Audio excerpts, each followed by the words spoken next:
Hello Channel NITT viewers, I am DS, your psychologist, and welcome to another episode on Channel NITT. So in this episode, we're going to do something special. As a senior ENTJ, I am going to give some advice for younger junior ENTJs. Regardless of whether you are male or female ENTJ, I believe that this 5 advice that I have for you will sit well with you. Personally, I have learned these 5 principles the hard way. So when I look at it, I think that every ENTJ should gravitate towards mastering these 5 values. So you might as well just learn it now. So another way to look at today's episode is that these are 5 ways to help a young ENTJ become a true blue ENTJ faster.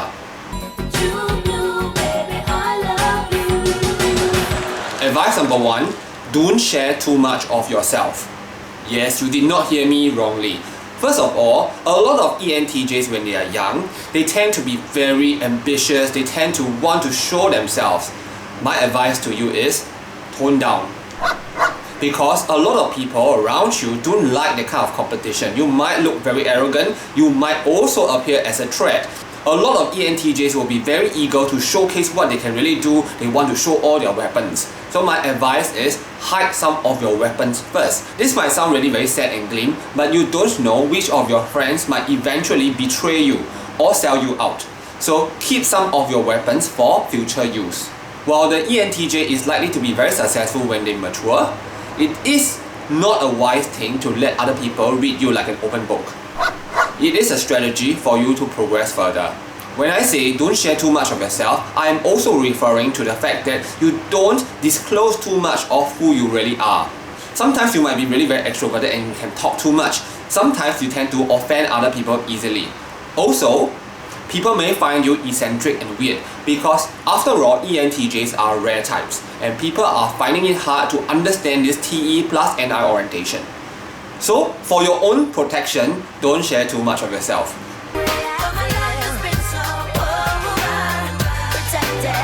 Advice number 2. Don't over-invest early in any relationship. So it can be a friendship or it can be a love relationship, but in any case, don't over-invest right from the start. So don't be someone else's ATM machine. Sit and observe the person. Not everyone is worth your time and effort and your emotional investment. So I remember a time when I was much younger, for every relationship I was too committed. I remember when I was younger, in my late teens and in my 20s, I really committed too much into the relationships that I am in too early also. So maybe around 2-3 days after we got committed, I am investing my all.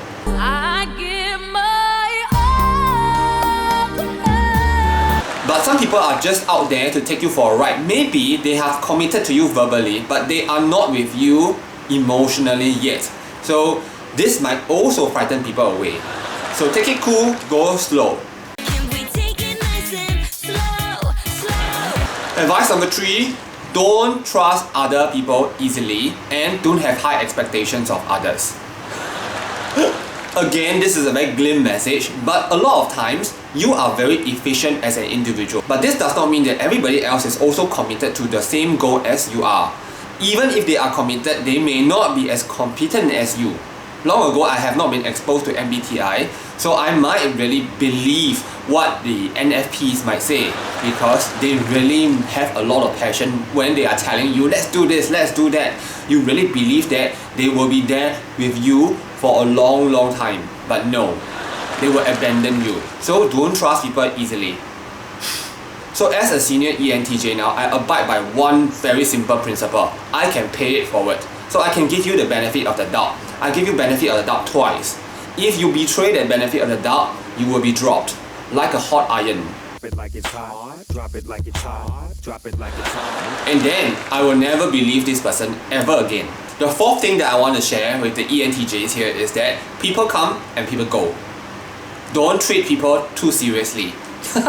So I remember in my schooling days, I have quite close friends, but I was quite shocked to realize that while I treat them as close friends, to them, I am not close to them at all. So sometimes this can be very hurtful. Well, even so, in my university days, I really have some close friends. But eventually, after we graduated, we will always drift apart. It is very difficult for an ENTJ to keep friends. And when you drift apart, they will just go. Why? Because they will start to have their own families, they will have to tend to their own matters first. As an ENTJ, it is very difficult to hold on to meaningful friendships. So just let them go. If you really have friends that could accompany you for a very long time, then good for you. But I personally think that it is very difficult for a real true blue ENTJ to maintain friendships beyond institutionalization. So of course, as an ENTJ, you will make friends somehow in college, in school, at work. But the moment the relationship no longer exists, it is very likely that your friendship also ends. So as a senior ENTJ, I tend to have the tendency to want to keep a lot of things to myself. Why? Even though I have friends, they have their own lives. I don't want to bog them down with my own problems. I want to settle all these problems myself. This is also why the ENTJ tends to lead a very lonely life.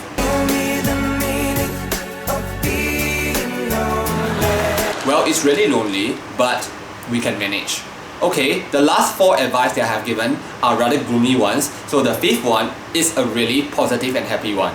So in your life, you will definitely find people who appreciate you, who are with you for a very long time. So appreciate these people who have stayed with you along the way. Right at the beginning of the video, I mentioned that all ENTJs should gravitate towards becoming hardened and seasoned. They will have all these principles right in their heart and in their mind. So fellow ENTJs, do you find that over time you have also become very seasoned? You don't trust people easily and you don't really want to make more friends. So whether this is true or not, do comment below and share with me. In terms of subscribers, we are reaching the 1000 mark. Actually not that close to it, but not that far either. So if you have not subscribed, do consider supporting us by subscribing so that we can bring you more ENTJ and fun stuff. So yes, we have been working very hard and we really need your support. Okay, I'm going to sign off now and I'll see you in the next episode. Goodbye!